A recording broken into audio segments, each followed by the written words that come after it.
আসসালামু আলাইকুম। আমি মনি। আজকে রান্না করতেছি লাউ ডাল মসুর ডাল দিয়ে।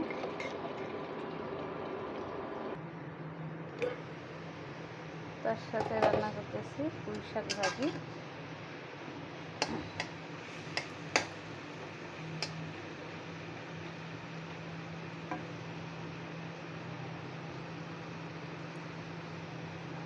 তার সাথে রান্না করবো আজকে নিহারি, যেটা এখন এটা রান্না বসাবো। তার সাথে হাঁসের মাংস রান্না করব। হাঁসটা শুধু এখন পরিষ্কার হয়েছে, এখন এটা কেটে রান্না করা হবে। আমার শাক রান্না হয়ে গেছে, এখন আমি এটা নামিয়ে ফেলবো। হাঁসের মাংস আমার ধোয়া শেষ, এখন আমি রান্না এটা উঠিয়ে দিব। এখানে এখন হাঁসের মাংসের জন্য গরম মশলা, আদা, রসুন, পেঁয়াজ, জিরা বাটা, রসুন বাটা সবই দিয়ে দিয়েছি। দিয়ে দিলাম পরিমাণ মতন তেল। এখন মাংসটা দিয়ে দিব।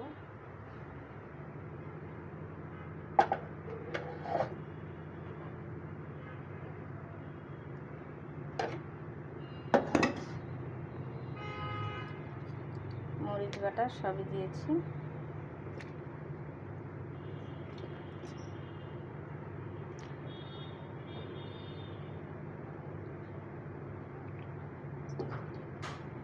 এখন মাখাই নেব।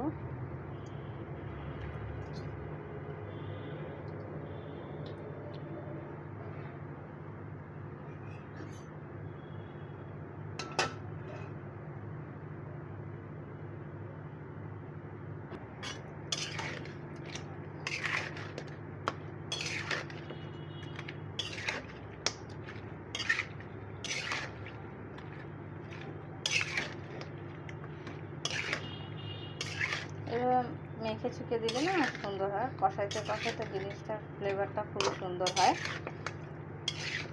তো আমার রান্নাটা আপনাদেরকে কেমন লেগেছে কমেন্ট বক্সে জানিয়ে, এবং আমার চ্যানেলটাকে লাইক করে দিন, শেয়ার করে দিন। আমি অবশ্যই ইউটিউবে নতুন, তা আপনাদের সাপোর্ট পেলে আমি একটু এগিয়ে যেতে পারি।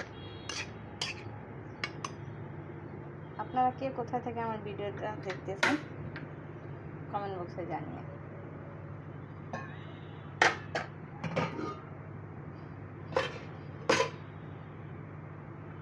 আমি ঢাকনা দিয়ে দেবো।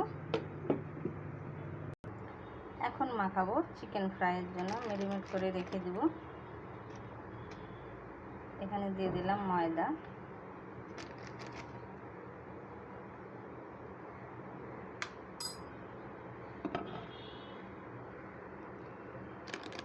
তারপর দিয়ে দিলাম ডিম,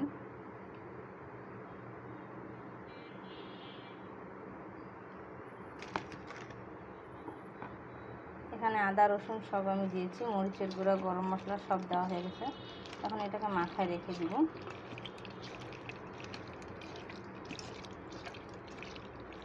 এটা এখন মেখে রেখে দিলে সন্ধ্যার সময় ফ্রাইগুলো খুব সুন্দর ফ্রাই হয়।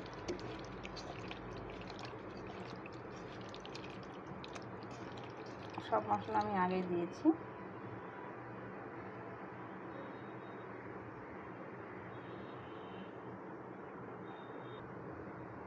এই বক্সে আমি রেখে দিলাম। এটা ঠিক বিকালবেলা ফ্রাই করব, তখন সুন্দর কালার হবে।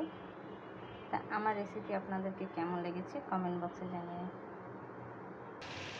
দেখতেই পাচ্ছেন গাইস, আমার হাঁসের মাংসটা কষাচ্ছি।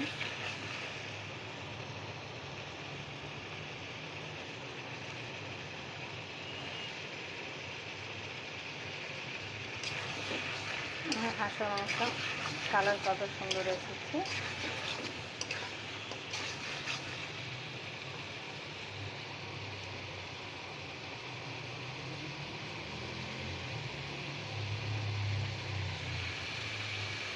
তা আমার রেসিপি আপনাদেরকে কেমন লেগেছে কমেন্ট বক্সে জানান। আল্লাহ হাফেজ।